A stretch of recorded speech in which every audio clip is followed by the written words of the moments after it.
Let's get the party started. Over 28,000 registrants have battled their way through our first two qualifier finals.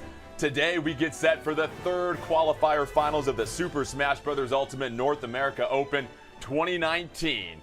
Welcome in, I'm your host Jordan Ken alongside Toph, Vicky, Kitty. Great to see you guys again. Our good friend Nine will be joining us later as well too to close out all of the exciting action in this third qualifier final. As we get set to take a look at what's at stake, we have the final piece of these super teams for each region. We'll have a representative from the Northeast, the Southeast, the Southwest, and the Northwest packing their bags for Pack East here in just a couple of weeks as they get set for some squad strikes. So certainly a lot of excitement there throughout the day, and these qualifier finals will be going around from region to region, and you'll have two fantastic casters guiding you through all of the action. But Vicky, of course, there are rules to any tournament, and as you look at the matches that we're going to be seeing today, where do we begin with some of the rules? So just like the other online qualifiers that we've been seeing over the last few weeks, it's going to be single elim, best of 3, items set to low, and it's going to be a timed 7-minute match. And you look at items set on low. And Toph, that's really been the thing that's been interesting when we look at these matches over the last couple of qualifier finals, that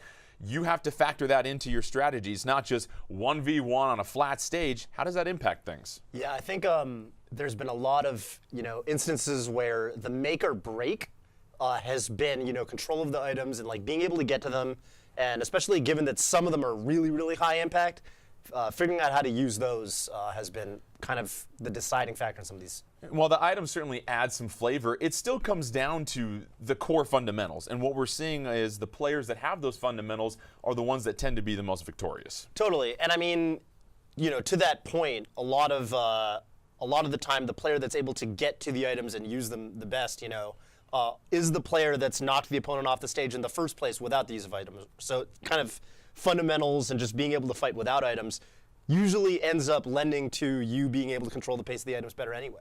And from both of you, we're seeing so much character diversity. We already know it's a huge roster in Super Smash Bros. Ultimate, but every single time we've done one of these qualifier finals, it's been a different cast of characters. The net has been really cast very wide. And so, Vicky, start with you. Your thoughts on just all the different play styles and characters we've been seeing. I think it helps display a little bit of the personality of the players themselves, because a lot of these characters, sometimes you have to play a lot more patient. A lot of the other characters are a lot more faster, more rush down type of characters. And just to expand on Toph's point, being able to manage the items and use your character's ability to take advantage of the neutral and the stage, that is very important in determining the winner of the set at the end.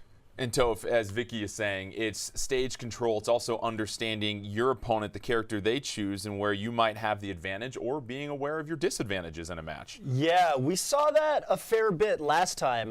There were a lot of instances where, a player might counterpick a certain character for a specific opponent.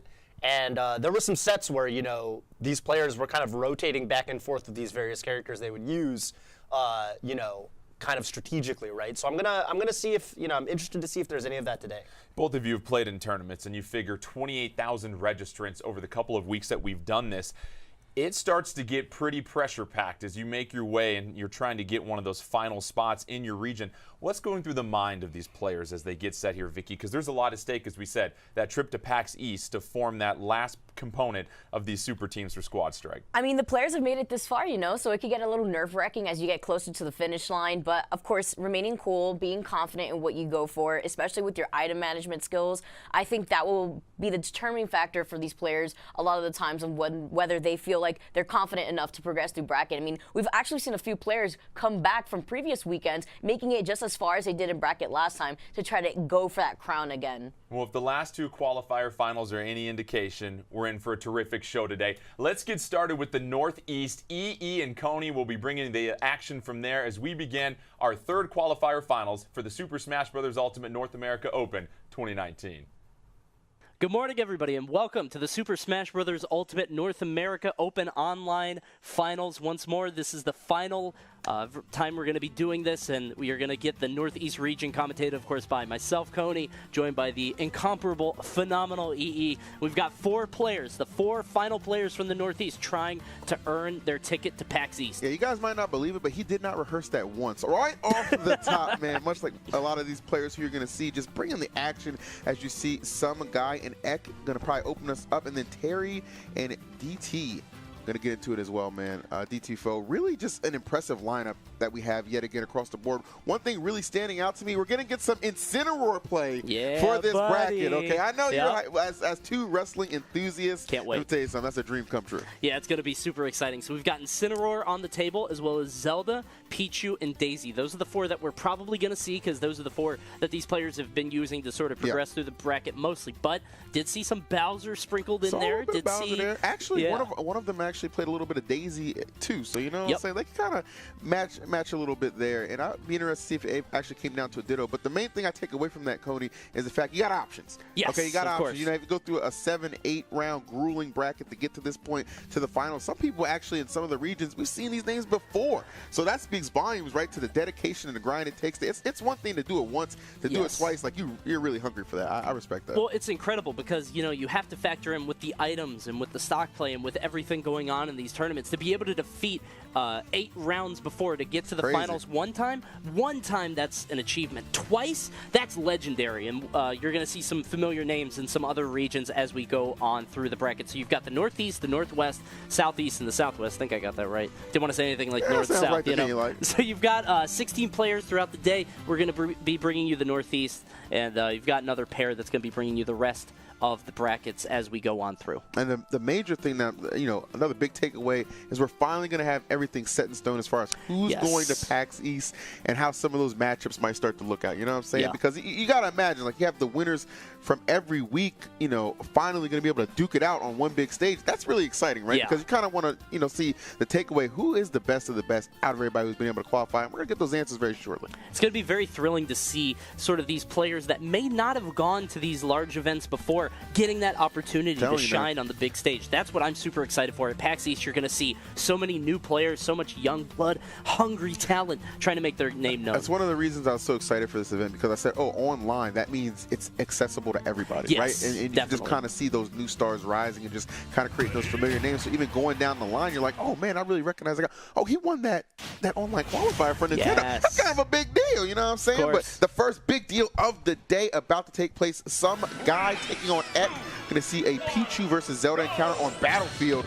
Let's get it on. Saw a little bit of sportsmanship there from Ek with the good luck, have fun at the start of the game. Really like to see stuff like that as some guy starting off with the Pichu with the flower in its hair. Have to see how this goes on Battlefield. Right now, Ek takes a pretty early lead. I was going to say already accumulating a fair amount of percent, but there's Pichu doing what Pichu does just so well. Any percent, just able to just combo and just rack up the damage so well. Truly a glass cannon character, I feel like. Oh my goodness, that bomb.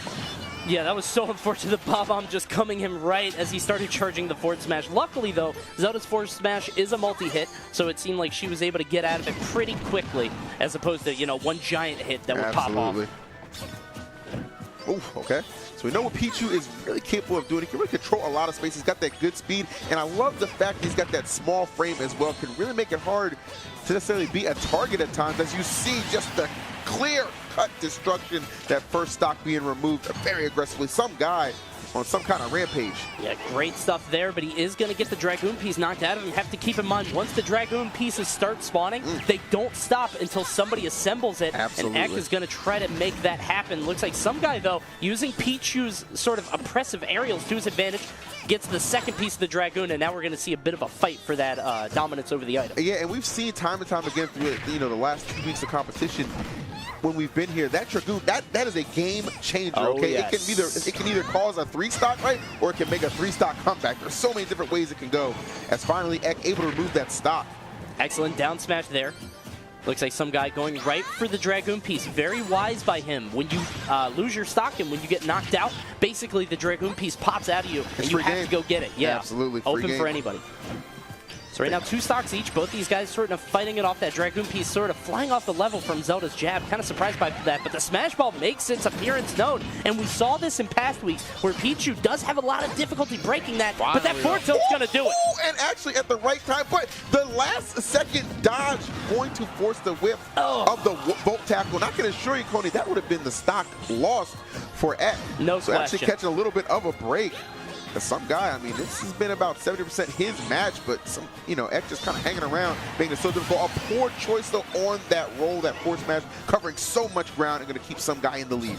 Some guy now has 2 pieces of the Dragoon assembled, and keep in mind, this has been a pretty items-less match so far. I was going to say, yeah, man, they haven't been as obtrusive, you know what I'm saying? That's sort of what happens when the Dragoon starts spawning, and I think both these players sort of thankful for that, but it looks like some guy might assemble it pretty shortly. It looks like one of the pieces got knocked out of him, but right now it's just a pure one-on-one between these two. That it is. I noticed Ek has really been leaning on that Phantom Slash from Zelda. Yeah. Been a little bit of hit or miss thus far, but Ek is really starting to accumulate that kind of damage where you don't want to allow Pichu to be this far in the lead. We know, don't let that small frame deceive you. We already know this boy is capable of just putting on that damage.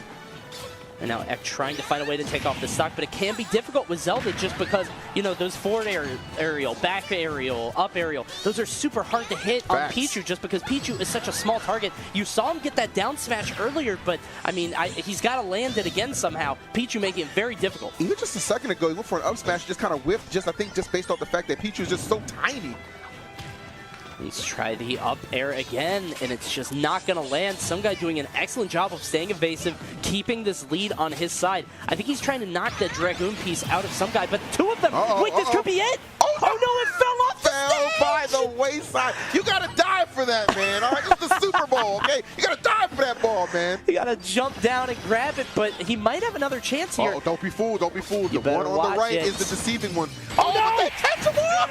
It doesn't matter. He gets them both with the forward smash. Excellent sort of sacrifice by some guy. That's something that you see in baseball. He's just like, all right, I'm just going to throw out this forward smash, throw it down. I feel like he realized the fact that, okay, I don't need to go for the smash ball when the fake smash ball is right here. Right. Because, again, and we've seen that throughout the week. Some people just try and detonate it right there, especially when they have a percent or stock lead, because it almost assuredly will guarantee you damage. That close to the left side, oh, yeah, that was an easy decision from some guy. Yeah, and I think he started probably to get a little scared when he saw the Dragoon, because that third Dragoon piece showed up, and you could tell that it looked like Ek was really going for it, because that could have won him the game. That was it, man. That's all he had to do. It was right there, but you just saw it fall, and, falling with it was his hopes to bring that game back, man. So, that's rough, man. You gotta make those plays, man. He was scared to go off stage with his last stock. I'm not blaming him, but we'll have to see how this next one goes. I get it, but at the same time, I don't. You get it, but you don't respect it. Exactly. That's what it is. That's cool, man. That's why we contest these best of 3s. So another opportunity for Ek to get himself on the board here. Some guys, what an incredible start, man. This guy is electric, no pun intended, but my goodness, it's right on the screen. Yeah, Pichu just having such good low percent combos can just carry you. They're so potent, taking you all over the stage. You can see Ek trying to deal with that right now as the fire bar is out. He's going to get a bit of damage before throwing it off to the wayside. Oof. Okay. Like trying to put him on lockdown again, though. Always setting up for that Phantom Slash. I think one of the more powerful tools in the kit of Zelda. Yeah. But you can see some guy not even care about it. Gets the jab lock, a couple of hits, and the forward smash going to finish the job. You got to watch out for that. Basically, at high-level play, if you miss a tech, if the opponent really gets you as you're bouncing on the stage, they can jab you and force you into a situation where they can hit a forward smash. And Pichu just so good at capitalizing. Let me tell you something. This is just going so downhill. Dracula right there just coming on, just putting on a ton of damage. Yeah. And Ek already down to his final stock. Some guy looking like the guy to beat early on, but finally that stock getting submitted. However, the whole stock lead right now, Cody? I mean, we've seen it before, okay? But I think Dragoon might have been involved in that comeback. I think I remember a Dragoon, but oh my, he got out of that so fast. That mash was incredible. He must be playing on 3 controllers. I don't know what to say. That's the speed of youth right there, man. 10 years ago, I could have done the same thing. So right now, a full stock lead for some guy. I think Ek's going to have to hope for some sort of, some item to be spawned. But right now, some guy using the back shield perfectly. And you see how he just approaches with it, too. Exactly, the back shield. And Pichu has those aerials to really just kind of utilize the strength of that back shield as well. Still able to attack through, keep himself safe. There's really nothing Ek can do thus far to penetrate penetrate these defenses. And you can tell Sumgai not even opting for the final smash. He realizes he doesn't need to go for it. I do like that up B usage by Zelda, trying to make it happen. Triforce of Wisdom might come out if he's able to make it land, and that should be able to take off the stock. If he knocks this off, it's all but over for Ek. He needs this to connect and just go for it. Wait, what? Oh my goodness, the charity stock perhaps? I don't really know what's up. The magnetism. Can you imagine? I don't know. He just got pulled all the way in. Good stuff by Ek, knowing more about it than we do, but the Gust Bellows making it very difficult to recover. Some guy just holding it, letting it rip, and Ek air dodging off the stage. So unfortunate, but because of that, some guy's going to advance on to grand finals of our bracket. I thought Ek had an opportunity, man. You know, he's able to connect with the Triforce of Wisdom. I thought that might do it. I was very surprised at actually how much range that has. And when I think about it, though, I've seen that thing drag people from under the stage, too, and connect. So I have seen that, actually has some pretty nutty range. So for him to go for it there, good clutch play. But as you said, the Gust Bellows.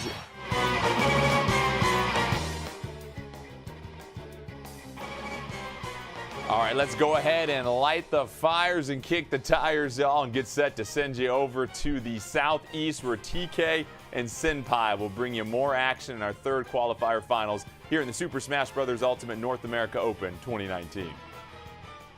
And welcome, guys. It is time for the actual final Southeast region Super Smash Bros. Ultimate North American Open 2019. We're going to see who is going to round out this list of people that we have going to PAX East, as we already have Wrath and Wrath. Devontae. From our region, of course. Yeah, so popping off. But I'm TK Breezy. Senpai. And we're back yet again, about to get right back into it. It seems like we have some 4 new competitors this time, but kind of an even split that we always have, where we have 3 people from one region and 1 from the other. So we have 1 Mexican representative yet again, and then 3 American representatives. And, well, they go as follows. After we get this here bracket up, we have Gamester 5001 versus Poltergust, and then Clueless going up against BLUEBARON. Yeah, and we see Clueless, the solo Mexican representation, and I believe the first week, that's the person who won, so we'll see if they can repeat that. Yeah, Wrath was, I think he was the solo American representation. Or yeah, the other way around. Then he was like, yeah, let me just go ahead and win anyway. So,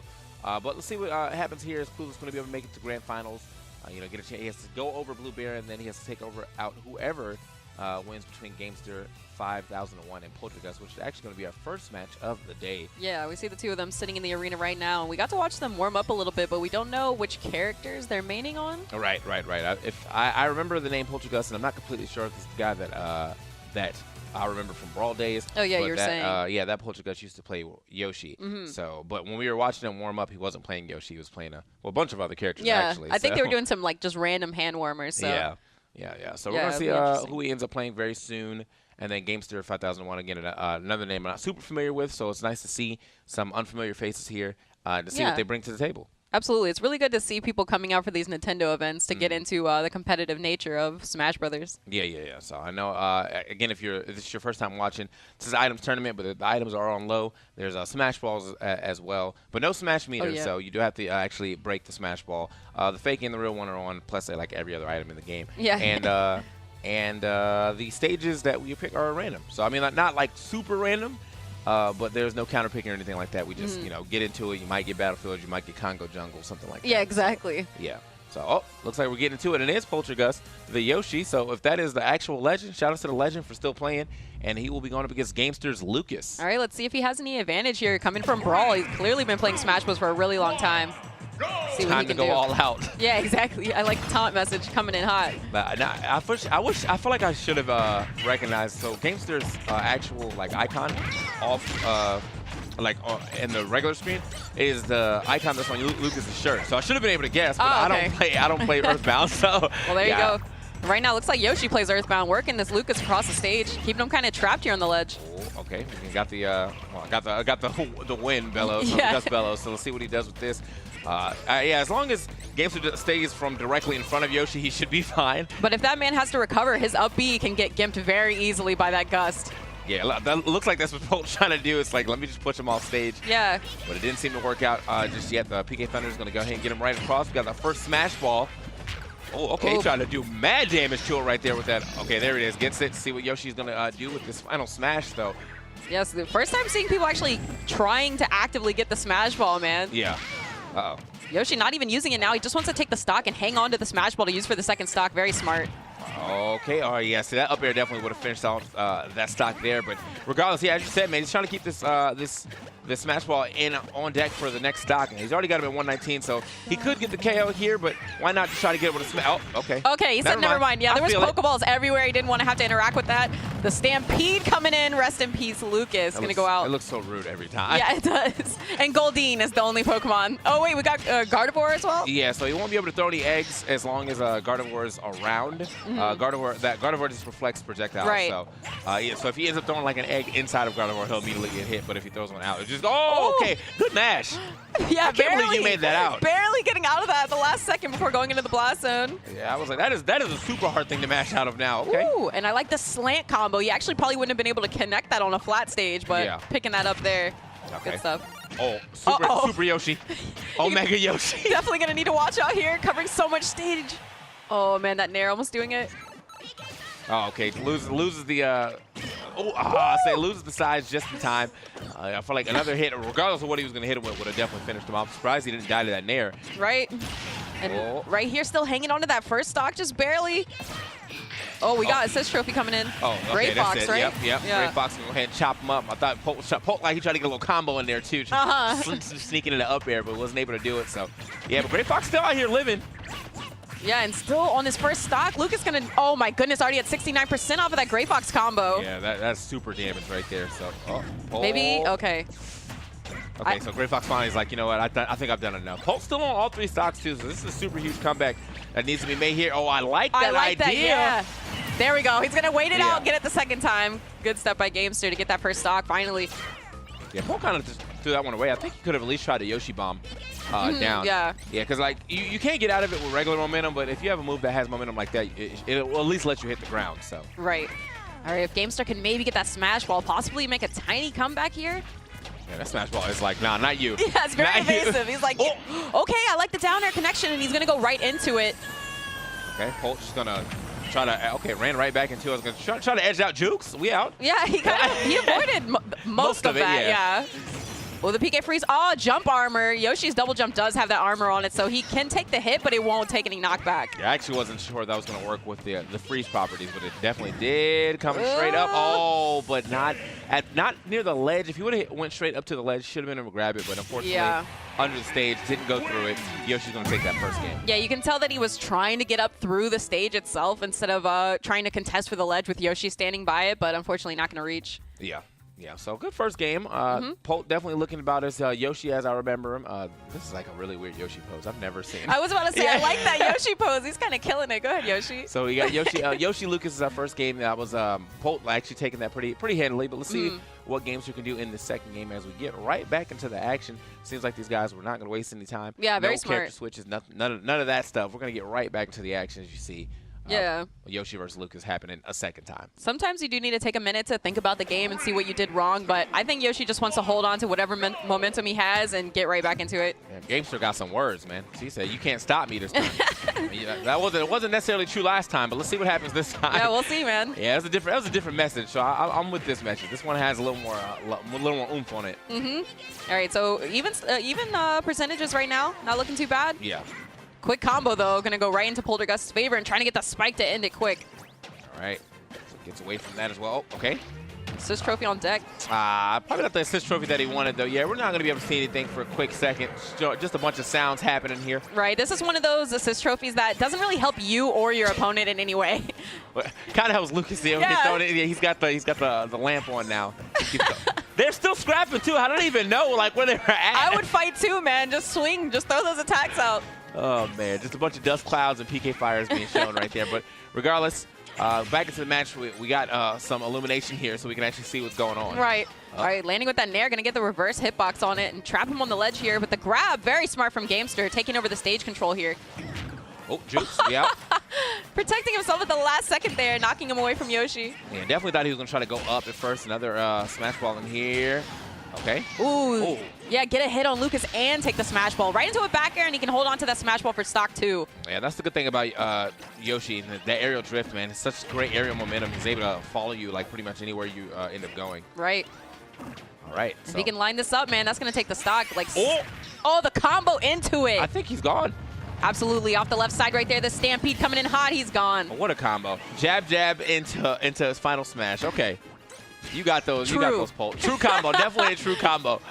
So yeah, I mean, as Gamester said, he can't be stopped, but you really can't stop a Yoshi Stampede either, so. Yeah, that is 100% true, but that forward smash going to take the stock off. It's kind of looking like the same position he was in the last game. Going to need to do something crazy to make the comeback. Yeah. So one more piece. Polt actually ends up picking it up himself, so. Yeah, lucky for him, not allowing Lucas to get the last piece. Oh, actually, I think he kicked that out of him. So he's holding two separate pieces of something else. Oh, okay, you're right. Yeah. So it looked like he got that one jab to actually kick that piece out on Lucas with the Butterfingers. Both of them with Butterfingers. Every hit just knocking out another piece. Right, and he has 3 pieces now, but not connected, or not all the right ones. Or no, is it 2? No, here, that's the third piece. Oh, okay, yeah. Yeah. Okay, and these guys are really just dropping these pieces every time they get hit. Ooh, and it fell off the stage this time. Nobody can have that. Ooh. Up air. Gamester looking really rough right now and needs to get back on the stage carefully. Oh, gosh, he went so low again. Yeah, luckily for him, though, with not being able to go through the stage, he will just ride it if he ends up hitting the side, so. Man, yeah, these neutral airs are just getting blown up. Poltergust with these full hop forward airs, just getting straight over it. Oh, knocks that piece out, too. It's like, let me have that before you leave. Yeah, exactly. Send a message with him. All right, so that will be his set. Yeah, so I think the thing that we thought was the third piece is actually just the rope snake looping back around. Okay, yeah, that's just his like in rope the snake. perfect position to look like a third piece. It did, yeah. I was like, Yeah. okay, so Poltergust going to take that with his patented Yoshi pose that we've never seen. Yeah, I like that. Dude, I feel like this is the first. Yeah, I don't get to see a lot of Yoshi wins, I guess. So this is like the I guess first that's time what it is. that I've seen that Yoshi pose. So yeah, Poltergust will be moving on into a grand final. So we're just gonna wait and see what happens on the other side of this here bracket to see who ends up playing. But good Yoshi play. I mean, as I said, that man's been playing Yoshi since Brawl. That's the same Poltergust that I'm believing. It must be, and yeah. it must be, yeah, because he's still playing. Great stuff from TK and Senpai as you saw Poltergust move on. No issues whatsoever as Yoshi. Let's go ahead and head out to the Southwest, where Webs and D1 will be bringing us the action between Nobu and Tearbear. So let's go ahead and check things out as we get ready to roll.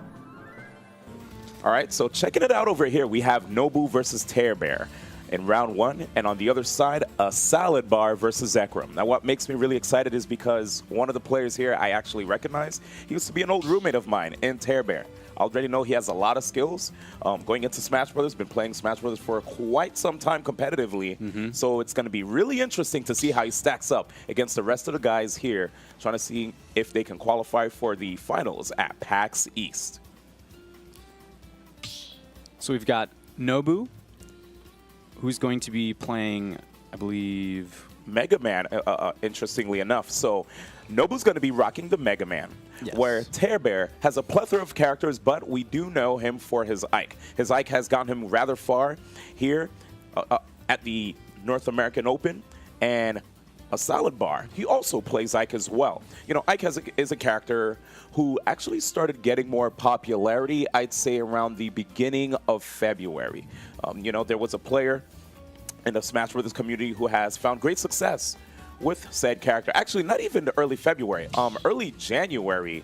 Yeah, early January. So ever since early January, a lot of people started hitting up Quick Play, and not even just a Quick Play, but even Elite Smash. And you just notice random mics would start swinging. You know, they'd use that neutral air, covers a decent amount of range, and you're able to convert off of it so well. And against ASaladBar, by the way, we have Zekrom with the Sonic. But here it is right now, guys. No time wasted.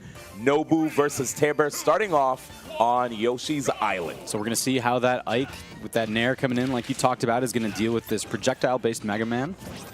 As he is able to get in real early. You can see him start to build up a little bit of damage, push the Mega Man off stage. Yeah, what I really love about the way that Tearbear is approaching this matchup is the fact that he's not giving Mega Man any room for him to set up. He got both of his jumps right there a little bit too early on the jump, and Nobu's gonna take heavy damage for that one already right now at 76, and Tearbear's still at a comfortable 7. Yeah, he's done an excellent job holding the center stage right now, just keeps pushing the Mega Man off. Ooh, nice outspacing with that back air. Yeah, allowing him to at least get a little bit of damage and try to get back on stage as well. Here it is again. Back air has been working out pretty well for him. It's a pretty good tool to use to end combos and also KO the opponent at high percents. We do have the first Smash Ball in play. Let's see if Nobu, he does get a shot in on it. I feel like the way Tearbear is playing, it's like he's not even allowing Nobu to go for it. Since he's not even chasing after the smash ball, it kind of leads me to believe, He did manage to snipe it though. Okay, well. Let's see if he's able to land it. And Mega Man Legends, he wasn't able to actually avoid it, and there it is, the super fighting robot already coming through Mega Man, and is that a KO? Wow. Tearbear started off strong, but Nobu with the excellent snipe on the smash ball to take that first stock. I didn't think it was going to happen, man, but it actually did. Tearbear, yeah, it looked like he tried to avoid it. I didn't see an air dodge from him, though. Yeah, I either jumped or air dodged backwards, but just couldn't get away from the black hole, and that's all she wrote. That's it. Okay, double jump gone, but good drift back right there by Nobu. He's trying to keep this lead. That smash ball actually allowed him to get that lead. You know, he was having a bit of a tough time facing off against Tearbear. And now Tearbear, you could see the way he's playing. He's fundamentally sound, but Nobu, the fact that he was able to just use the items to his advantage, you know, that's a whole new element that players have to get used to when they're playing. That's right. They add such a big diversity to the play. It's not just about, stage control, but it's also about, getting those items, being able to effectively utilize them. Oh, my gosh! Dragoon, I didn't know he had the other two pieces. Where's the air dodge? Oh, he didn't catch him after the air dodge? Oh, my. Did he get him? Wow. And he was so patient on that Dragoon. You know, here's the reason why Tearbear was waiting. A lot of times players go for obvious spot dodges and air dodges whenever you see the Dragoon. Right. So Tearbear was trying to seek that out. And in the moment he realized, you know what? I feel like he exhausted a lot of his defensive mechanisms. I'm probably going to go for it right here, right now. And he managed to land it, KOing Nobu at such a low percent, too. Tearbear still had a pretty high percent himself. Okay. But he is slowly building a little percentage, just trying to get that lead. Wow, great coverage by Nobu. Yeah, you're going to have to watch out, man, because Mega Man, he actually is able to cover a decent amount of horizontal distance, right? Yeah. With a lot of his tools, especially that forward smash, as you saw, taking that stock right there, bringing these guys down to their final stock each. But, okay. Oh, he got knocked off right away. Had the smash ball for a moment. Tearbear has to make sure that Nobu doesn't get this, or Nobu might be the champion. But here it is, Tearbear. Scary situation here. He's recovering. Oh, I like what he's doing. He's just, I think that's going to combo straight into it. What an absolute beautiful bait by Tearbear. Gets the Great Ether, and we have the finish. Tearbear taking the first game. He played so well with that. He knew that the threat of having the smash ball allowed him to just sit and heal for as much as he could. It forces the Mega Man to approach him because otherwise he's just going to go right back down to 0%, and then he lands the Aether perfectly. That was so good. Yeah. The fact that he was even able to realize, that AoE, I'm going to stay right here. You're going to have to come to me, right? Yeah. Hey, that was impressive right there by Tearbear, taking the first game right here over Nobu with the Mega Man. I don't think we're going to see a switch here. Nobu's Mega Man has gone quite far here in this bracket, and Tearbear's Ike as well. I mean, just won the first game, so I don't think he's going to be switching either. What I really liked from that game was how both players were very smart with their item usage. Neither of them committed too hard to try to go pick up items, and they were both really patient and used them in super smart ways. You can see how the experience, playing through this tournament has really helped them to figure out the best way to implement those different items. All right, let's get it. Here it is again. Tearbear, you notice how he's trying to use different jump heights to even get through the pellets of Mega Man. Finds his way inside, but the high side platforms of this particular stage make it easy for you to relieve the pressure. First leaf shield we see coming out of Nobu right there, too. He's able to combo into it, build up a little bit of percentage. A couple nice forward airs afterwards as well. Yeah, you got the fire rod as well coming out here, has decent range. Okay, and look at that. Look at that. It's actually a pretty decent tool, and it looks like Tearbear could also use that to toss upwards if he notices. See, just like I mentioned, clairvoyant right here, just waiting to see what these players do. And I like this. This actually increases the burst range that Tearbear has, having that item in hand. Whoa! Okay, that's a scary thing to deal with. Mega Man being such a heavy character, you don't want to have an opponent that's going to knock you up high in the air and be able to immediately follow up with that bunny hit. Because that'll result in a loss of a stock pretty early. Okay, Tearbear so far had been controlling the stage for most of the time, but now Nobu at center doing a pretty good job. And we do have another smash ball on the field. That's right. We did see Nobu get the smash ball first in the last game. Now, one thing about this stage is that since it goes up so much higher with the side platforms and the middle plats, that it's a little bit more difficult to get up there and get the smash ball. Ooh, good patience from Nobu, avoiding that. Yeah, that was actually really smart. A lot of times players they tunnel vision whenever they see Ike start charging right there, but you could already see that Nobu, it's not his first time dealing with a move like Eruption. Okay, beautiful pair right there, but wasn't really able to get anything of it. Here it is again with the leaf shield. Yeah, Nobu's doing a much better job with that leaf shield. Just creating a little bit of space, trying to get the Ike out of his immediate range. You know, Mega Man, a ranged base character, so he doesn't want to have that swordsman all the way up inside him. But wow, I can't believe that up air actually KO'd. So smart right there. So what Nobu basically did was when he used that leaf shield, because of the fact that it knocks you up in the air, you could wait to follow where your opponent goes afterwards. And Tearbear, he double jumped not only once, but many times after getting hit by the leaf shield. And Nobu was able to retain that and got the up air. So very smart on his part to get that KO. Now, both of these guys are already at 2 stocks apiece, seeing how Tearbear was able to quickly get that stock right after he lost his. Yeah, right off of the respawn platform. That you always got to watch out for that. And you know, one of the things I like about this game is that if you're on the respawn platform and you hang out there for too long, you actually don't have a lot of invincibility when you get off. That's true. You got to come down quickly. Yep. Can't just be stalling up there. Ooh, another great leaf shield. Nice. Okay, Tearbear this time delaying the jump to get back on, but look how hard it is for him to take center stage. Good stuff right here by Nobu. Oh, bomb. Oh. Ah, that's a lot of damage. 55 now on Nobu just after that bomb. Yeah, an insane like 25 plus. So much knockback on that. And you saw Tearbear try to cross up with the roll, but that fair still caught. Double jump. Nope. Tearbear's mixing it up, but catches him again with the up air. 126%. Gotta watch out. Okay, goes for the eruption, but wrong way, buddy. It looks like Tearbear was probably looking for a spot dodge. We have a fake and a real smash ball. Yeah, that fake one is lower. The real one's up on high. Uh-oh, let's hope the players didn't hear us there. Yeah. Hey. All right. Wouldn't that be funny if they were tuned into the stream? Right? That would be so grimy. Here it is. Okay, Tearbear. Ooh, I think he was thinking about going after it, but it flew off the stage. Wow, runs right up into the grab, and that back throw so strong for Mega Man. The amazing knockback roll for that. And here is Didine out on the stage, but not so much range. You see Tearbear respecting it, hanging out on the platform, which gave Nobu the opportunity to pressure from beneath with the up airs. Yeah, he controlled so much space with that Pokemon. He's so smart, just getting under with the up airs, not committing to too much. All right, hanging back in center is Tearbear right now. Uh-oh, we have... That's a remote mine. Yes, we do. Got to watch out for that proximity mine. No KO again. Mega Man, he's a heavy boy. Is he coming back? Eruption? Oh, the fear. Not quite going to be enough. Yeah, that's scary when you've got that charged, strong smash attack.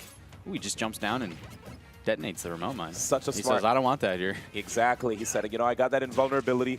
Let me go in there and make sure to get rid of that threat before I forget about it. Okay, party time. What are we going to get? Let's see. A bunch of bombs or not? All right, so we have an assist trophy. Oh, man, this is a powerful one. Wait, Dr. Wily? I'm not sure if Dr. Wily is going to be able to come through with the assistance. Let's see. Okay, nice. Actually, this is... Oh, no, for Nobu. Yeah, this is a tough situation. This is Mega Man has to deal with Dr. Wily. How will another assist trophy, too. Oh, no. The combo? Ashley's out here. We don't get to hear her song, unfortunately. Nobu's doing a pretty good job avoiding all this so far. Oh, okay. Too much damage. He's able to go up above Ashley once again. Oh. But the up air catches him. And that is a 2-0 for Tearbear.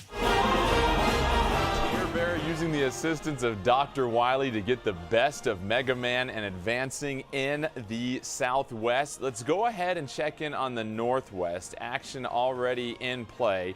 DC and Vish will go ahead and bring you Austin versus Whopper. Austin up 1-0 over Whopper at this moment.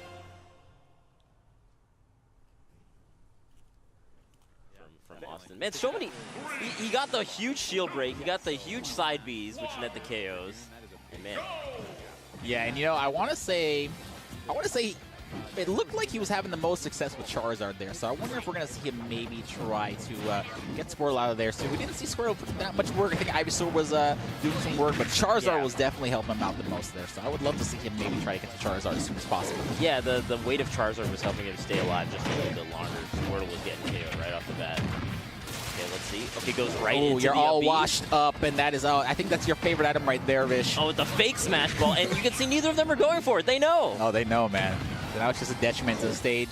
Got to be careful where you throw out your attacks, because I believe it has a lot less HP than a normal smash ball, so only a few attacks will make it explode. Oh, it's going in, dude. It's just rushed right into Donkey Kong. It wants to fight too, man. Trainer, Squirtle! Even Pokemon Trainer knew. He knew, man. I'm not getting the match today. Squirtle's done. Yeah. Oh, man. Squirtle, get out of there. Everything, I love how everything got silent during that part, too. Only Pokemon Trainer was hurt. All right, Ivysaur's turn now. Let's see if he can make up for some of this lost Squirtle stock here. Yeah, I feel like the zoning potential of Ivysaur could work out well. At least he could gain some footing against this Donkey Kong, because he needs some momentum on his side right now. A little work with that Orc Club. He's going to throw it right off the stage, though. He doesn't even want to deal with it, man. It takes a while to swing it. Yeah. What does DK have? Is that a Super Scope? Super Scope, he got him, man. Yep. Yeah. Throws it right down so he can safely get back to stage. But again, he's just got a solid lead, 89%. Look at the way he dashes towards the Smash Ball and then came back. It's a really solid bait to use the items like that. Yeah, that is a seasoned player here, using the items not even as the items, but as sometimes as bait, you know? Sometimes you can just confuse your opponent by making it seem like you're going to go for it and turn around and hit him with a smash attack. Yeah. Oh, it's still there. Yeah, it's still there, man. It was chilling on the stage for a little bit. Oh, man. Oh, goes all the way out. Delivery! Oh. USPS, baby. Oh, okay. All right. Donkey Kong. And again, man, Austin looking so strong here in this game number 2. I thought this was really going to be a turn for Whopper, but I don't know. He has a lot of ground to make up here. Back throw's not going to do it. Oh, quite. Oh, nice. Okay, shield's still a banana. I thought he was going to get clocked by it, man. I'm not going to lie. Yeah. Oh man, he's stuck in the corner. Nice. Gets out of there. Oh, he's metal. Okay, so this is the way to turn the tides a little bit. He's not going to be sent anywhere, which can be a good thing and a bad thing, you know. Yeah, he could get like comboed a lot, or you could eat a lot of percent at low damage. Yeah, I'd love to see him go in here. I think maybe like I don't know. DK's pretty heavy. I don't think an up throw will do it. No, not pretty Close. Assist trophy. Will this help? Okay. All right, the burrowing Snagrit. Yep. Okay, that time it'll kill. But this particular assist trophy stays for so long. Yeah, he's kind of a troll too, man. He can go wherever he wants. You see him digging out from underneath that platform that has nothing underneath it. That's not even logical, man. How does that make sense? Where's he coming from? Wait, he's going to be here for a while, and he is really messing up a lot of Austin's like combos. Yeah, all right, so he got some good damage off that burrowing Snagrit there, but he's going to have to land another KO, and you see, like, historically, it seems like he's had a really hard time dealing with that. Uh-oh. Okay, goes off stage. Doesn't get the no back jumps air. left, dude. He's going to have to... Oh, no. Man. Oh, no. Whopper. That'll be it. Austin takes it 2-0. 2-0 over Whopper. So the underdog couldn't quite do it against an experienced man like Austin, who, again, has been here before and is working towards Pac East once again. Making it to Grand Finals and his second appearance here in the qualifier finals. Yeah, you know, I don't quite remember if he made it past round 1 the last weekend we did this. I think he lost round 1, so he's made it already further than he's beaten his before. record. Yeah, he's doing better than he did last time, so that's great, man. Making the Grand Finals. And I don't know, who do you think he's going to see there in Grand Finals? We got Tipster and Marks. So based on what we've seen before, Tipster made it to Grand Finals last time, losing to a Ridley player, if I'm not mistaken. And then Marks also lost in round 1. So again, Tipster and Marks, no stranger, but Tipster's going a little bit further. He might have just a tiny bit more of the tournament experience here. But who knows, man? Maybe, who knows? Maybe Marks took that weekend off to get some practice in with his new main. That's right. He was Mewtwo, and now he's Mii Gunner, so it could be a whole different story. You know, he had, how long has it been? It's been like 4 weeks since then. It's been a while. It's a lot of practice you can get, and obviously he's made it back here in this finals weekend, so he's got something up his sleeve there with Mii Gunner. I'm really curious to see what kind of work he puts in against Mega Man. It's going to be a lot of zoning from both these characters, right? Like, both of them like to stay from the opposite side of stage for the most part before they go in. You got the blaster from Mega Man, and you got the whole kit from Mii Gunner. He's called Mii Gunner. There's a lot of I got a lot of options there with Mii Gunner in terms of projectiles. Mega Man does have quite a few, so I think we're gonna see like maybe a slower paced zoning game, like you mentioned. I don't know. It really depends on how the characters decide to play. I don't quite remember, but I feel like Tipster was a little bit aggressive for a Mega Man player. Yeah, I believe so. He definitely had some plays, especially against that the Ridley player. That was a really exciting set from last week. But so I'm very, very excited to see. But I don't know, man. It could still go either way. Of course, they both got blasters on their hands here. So we definitely can't call it before it happens. You know? Yeah, of course not. I think it's going to be, because of how strong they are as zoners, I think it's going to come down to who can keep the portions of stage that they need to, depending on the item, right? Like, if they can zone around certain items, like if there's a Smash Ball, for instance, they zone around that could be very strong. They could take control of more stage than their opponent. So I think that is going to be very pivotal. And there's going to be, like, if an item falls on your side of the stage, then suddenly you have an advantage, right? Oh, yeah. So I think there's going to be a lot of that kind of play. And honestly, who knows, Vish? We might even be getting hit with the mix-up again. Marks could he could use Mii Gunner just to make it the finals and run right back to Mewtwo. He's like, I know Tipster's going to go Mega Man. Yep. I'm going to go someone that can go in instead. Yeah, you never know. Both of them can switch characters. I mean, it's happened to us before. You know, we've spent a lot of time talking about these characters. Doesn't even matter in the end. But I don't know, man. I'm very excited, and I would love to take a look at the bracket so far and see where we are. Like I said, Austin making it all the way to grand finals there. Thank you, DC and Vish. And so 2-0, 2-0, 2-0, 2-0. Not a whole lot of drama in that first set of matches here, but Toph, you were really pointing out the fact that a lot of these players were finding ways to combo into the Smash Ball. Oh, yeah. We actually hadn't really seen a whole lot of that in previous weeks. But we saw with, I think, Poltergust using the jab combo and immediately just going to the final smash. And also Tearbear doing that same thing with Ike's neutral air in the air, which is a move that's known to combo in a lot of Ike's other aerials. But he comboed into the final smash, which obviously is probably the best thing you could ask for, right? You're just going to end their stock right there. And those smash attacks and smash balls can obviously play a huge role. But Vicky, we saw the assist trophies really come up. And for these players, it wasn't like the assist trophy was just doing the damage. It helped with the stage controls. Yeah, well. we actually saw it with Tearbear when around the end he was down a stock, and at the very end when he got those 2 assist trophies, it really helped keep his opponent in the air. And at that point, Ike has such a strong up air that when he uses that upwards aerial, that could really be the game changer since it takes you so far up into the ceiling. Early on, we saw some guy use Pichu, and you look at Pichu and basically can get tossed around like a helium balloon, but so small. And so it's really interesting when you have a character like that, how you have to play with Pichu. Yeah, no, Pichu is a character that, I mean, obviously has a lot of strengths, but one of the most subtle is the fact that just by being so small, a lot of your moves are just going to whiff. Some characters, you know, they want to, if you want to use like a short hop aerial, like you jump and you maybe out of shield or something like that, a lot of the times Pichu's so low to the ground just standing there that it'll just miss.